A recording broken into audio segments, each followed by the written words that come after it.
You don't belong here." The boy slid his plate away without a sound, like he'd been trained to disappear. The maid, his mother, kept her eyes on the marble floor. The guests shifted in their seats, and Conrad returned to his conversation as if removing a child from a table was as routine as dimming the lights. What Conrad Whitmore didn't know, what his wealth and power and control had blinded him to, was that the boy he'd just erased from his table carried his DNA, his blood, his legacy.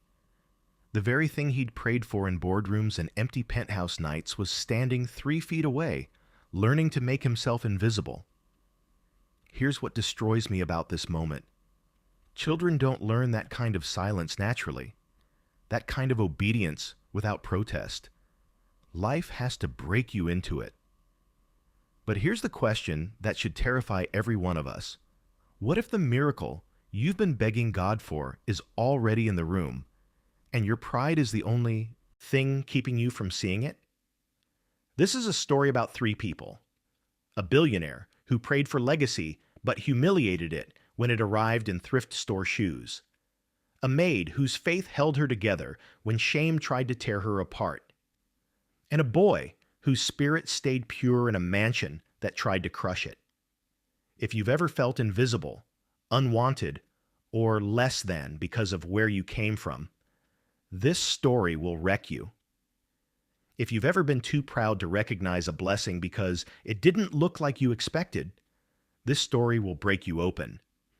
Tell us where in the world you are watching from and comment "legacy" if you believe some prayers are answered in ways that shatter us before they save us.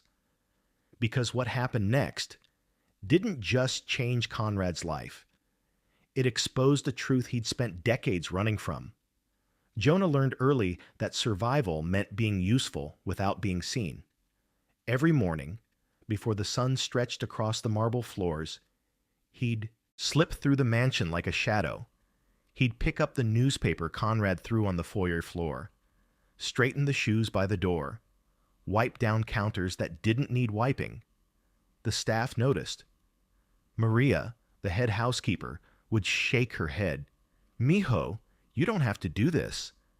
But Jonah would just smile that small, careful smile and keep moving. Because here's what he understood that most 8-year-olds don't. If you make yourself helpful, maybe they'll forget to make you leave. One Tuesday afternoon, Jonah found a picture frame in the trash. The glass was cracked, the silver edge dented. It was a photo of Conrad shaking hands with some mayor at a charity event, back when Conrad still did charity events for the cameras. Jonah pulled it out, cleaned it, used tape from the kitchen drawer to hold the glass together. He left it on Conrad's desk. Conrad saw it the next morning, frowned, and threw it away again. Jonah retrieved it, fixed it better. This time. Conrad noticed. "Who keeps putting this trash on my desk?" No one answered, but Jonah stopped trying after that. Instead, he started leaving something else. Small pieces of paper, folded once, tucked into places Conrad might find them. Scripture. "Blessed are the merciful, for they will be shown mercy." Matthew 5:7. "The Lord is close to the brokenhearted." Psalm 34:18. "Love your enemies and pray for those who persecute you." Matthew 5:44. Every single one ended up in the trash. Alana caught him writing one night at the kitchen table, long after he should have been asleep. "Baby, what are you doing?" Jonah didn't look up. "Praying." "That's not praying. That's writing." "Same thing," Jonah said simply. "If he won't listen to me, maybe he'll listen to God." Alana's throat tightened. She knelt beside him, her voice barely a whisper. "Jonah, you have to stop drawing attention to yourself. Mr. Whitmore doesn't like—" "Jesus was quiet too," Jonah interrupted, his eyes still on the paper. "But people still noticed him." Alana didn't know what to say to that, so she just kissed his forehead and prayed he wouldn't get hurt trying to love a man who didn't know how to love back. But here's what destroyed me when I learned about Jonah's prayers. Every night, kneeling beside the small cot in the storage room he shared with his mother, Jonah prayed. Not for toys, not for friends, not even for his own father to claim him. He prayed for Conrad. God, please help Mr. Whitmore's heart not be so heavy. Please help him sleep tonight. Please let him know he's not alone, even if he thinks he is. What shocked me was this. Jonah didn't ask God to change Conrad. He asked God to soften him. There's a difference. One demands transformation. The other asks for tenderness. Jonah somehow understood that broken people don't need fixing. They need softening. They need someone to believe they're still worth praying for, even when they prove over and over that they're not. The conflict escalated the way it always does, slowly, then all at once. Conrad started noticing Jonah in the wrong places. The library, the hallway outside his office, near the west wing where guests stayed. This area is off limits, Conrad snapped one evening, finding Jonah sitting on the stairs with a book. I'm sorry, sir. I don't care what you were just. You don't belong in this part of the house. Jonah nodded, closed the book, disappeared. But the next week, Conrad's assistant reported missing food from the executive refrigerator. Conrad's jaw tightened. It's the boy. Alana was called into his office. Your son has been stealing. Sir, I promise you, Jonah wouldn't... Are you calling me a liar? Silence. Alana lowered her head. No, sir. Then we're clear. Keep him out of the main house. Completely. That night, Alana cried in the storage room while Jonah sat beside her, holding her hand. I'm sorry, Mama. You didn't do anything wrong. I know, but I'm still sorry. The next morning, when Conrad's assistant opened the fridge, she found a handwritten note. I took the sandwich. I'm sorry. I was hungry. Jonah. Except Jonah hadn't taken anything. Alana had.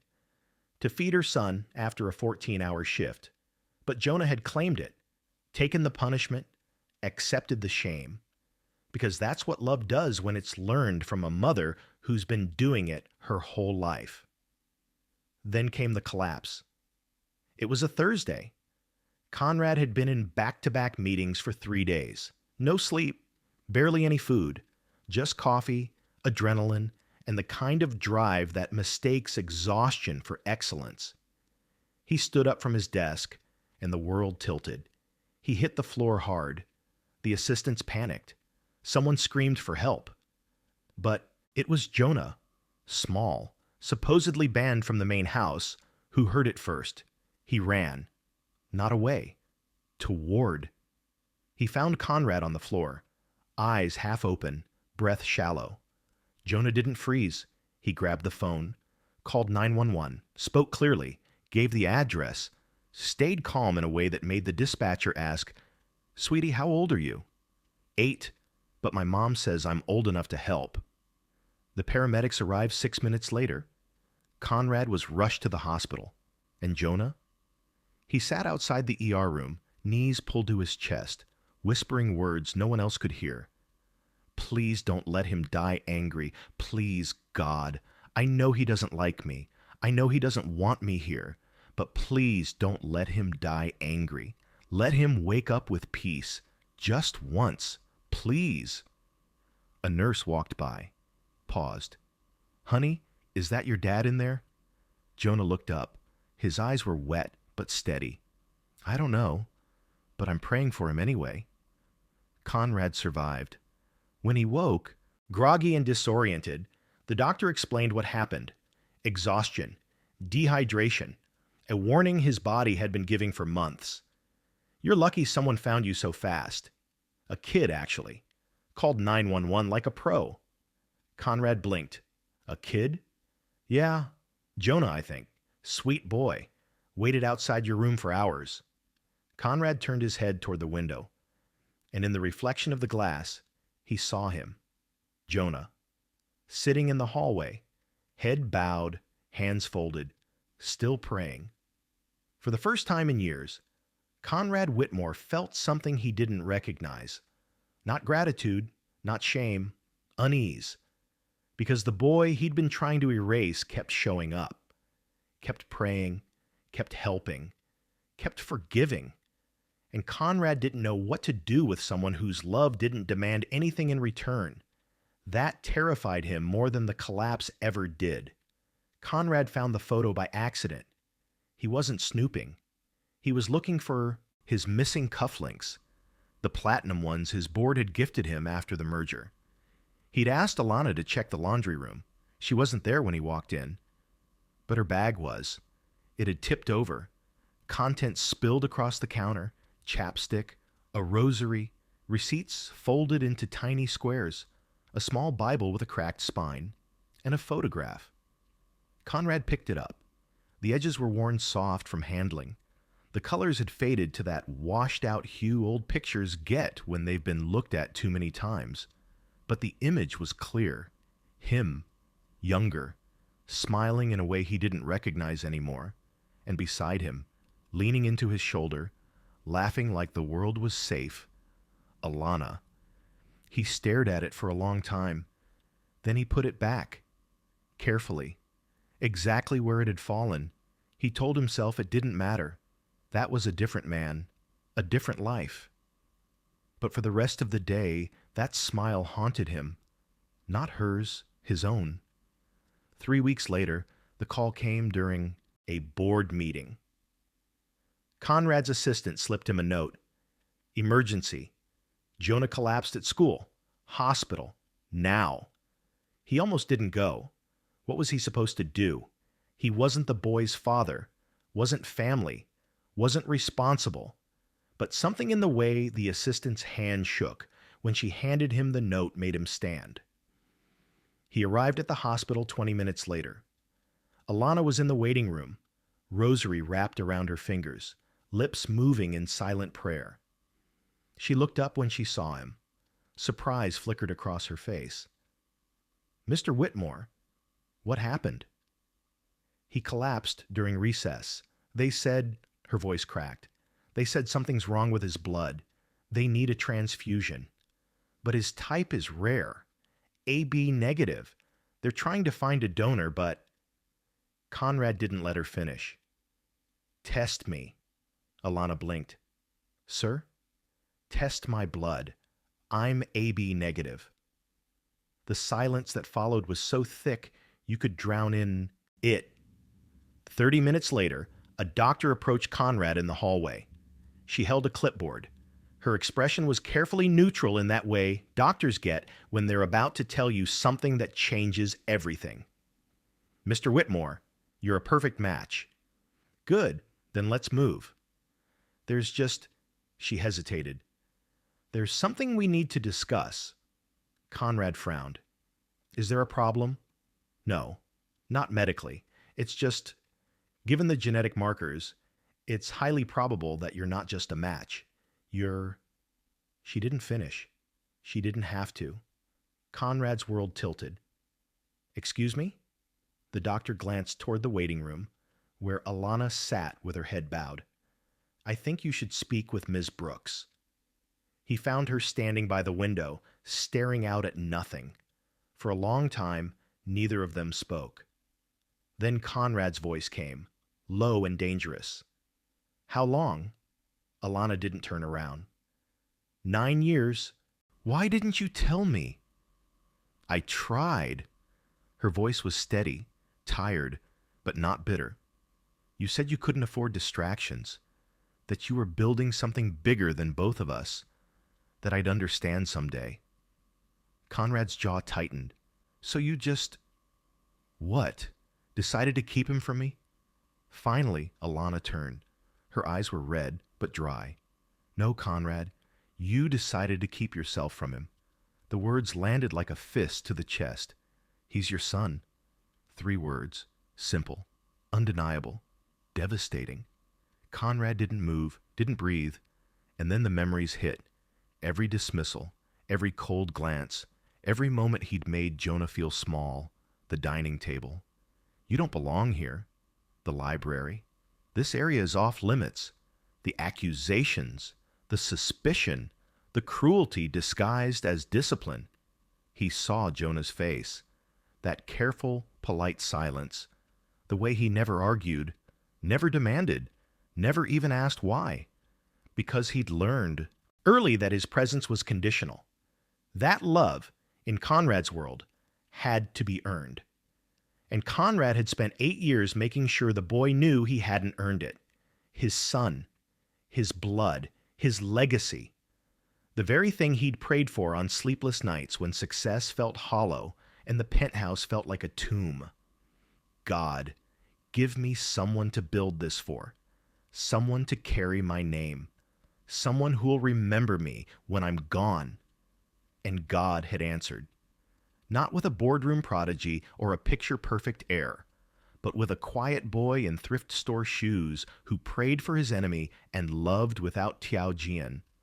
Conrad staggered backward, gripping the wall for balance. I didn't know.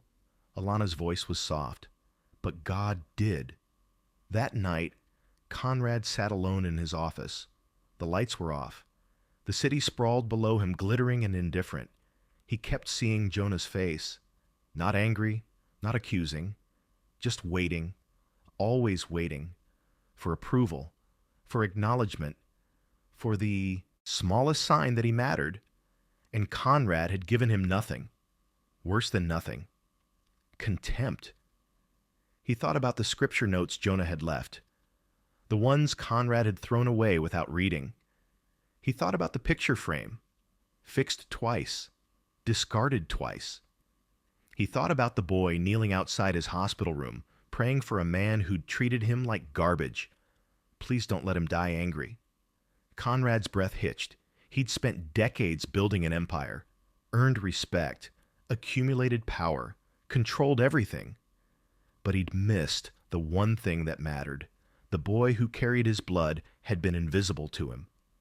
Not because Jonah was hard to see, but because Conrad's pride wouldn't let him look.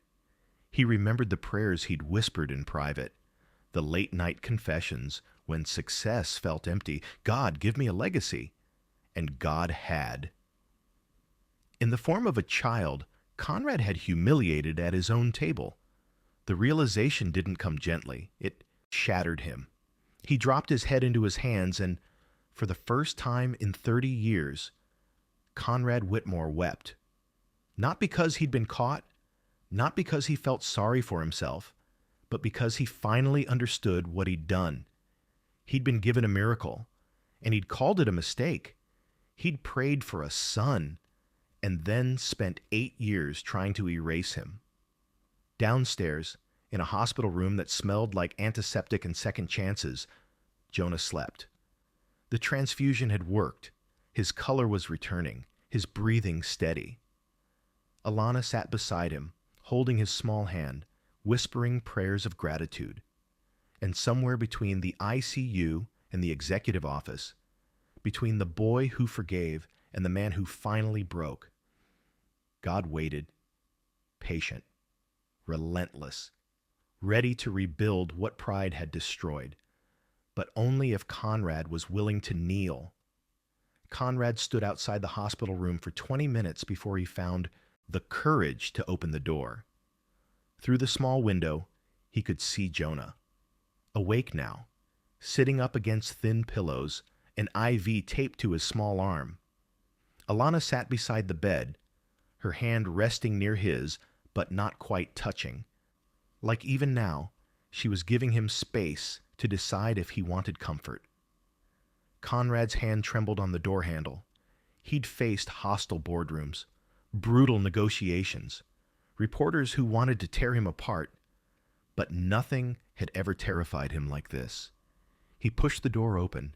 Jonah turned his head. Their eyes met, and the boy did what he always did. He straightened, became smaller, prepared himself to apologize for existing. Sir, Jonah's voice was barely a whisper. Did I do something wrong? Conrad froze. 4 years of MBA programs, decades of leadership training, a net worth that could buy silence, loyalty, entire companies, and he had no words.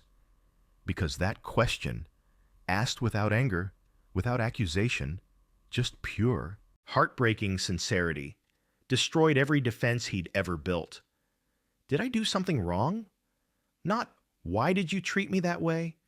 Not, why didn't you want me? Just, did I do something wrong? As if the fault had always been his. Conrad's knees buckled. He didn't plan it, didn't think about how it would look or what it meant. He just dropped. Right there, beside the hospital bed, this man who'd built empires and commanded respect and never bowed to anyone. He knelt. Alana's breath caught. Jonah's eyes went wide, and Conrad's voice, when it finally came, was broken. No, you didn't do anything wrong. I did. Silence. I didn't know. His hands shook. But God knew, and he put you right in front of me, over and over. And I was too blind, too proud, too... His voice cracked. I'm your father, Jonah, and I treated you like you were nothing, and I will spend the rest of my life trying to earn the forgiveness I don't deserve. Jonah stared at him. This powerful man, this stranger, this person who'd made him feel invisible, now kneeling, now weeping, now breaking in front of him. And Jonah, with the kind of grace that only comes from a child who's learned to love without Tiao Jin, did something that would stay with Conrad forever. He reached out his small hand, and he placed it on Conrad's head, not like a king granting mercy, like a son offering comfort. It's okay, Jonah whispered. Jesus forgives people too. And Conrad wept.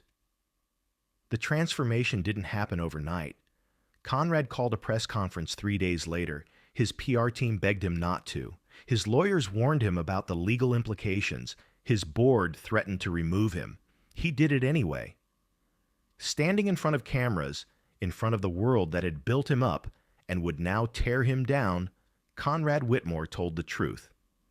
8 years ago, I made a choice that I've regretted every day since, even when I didn't know I was regretting it. I have a son. His name is Jonah. And I abandoned him before he was born because I thought success mattered more than love.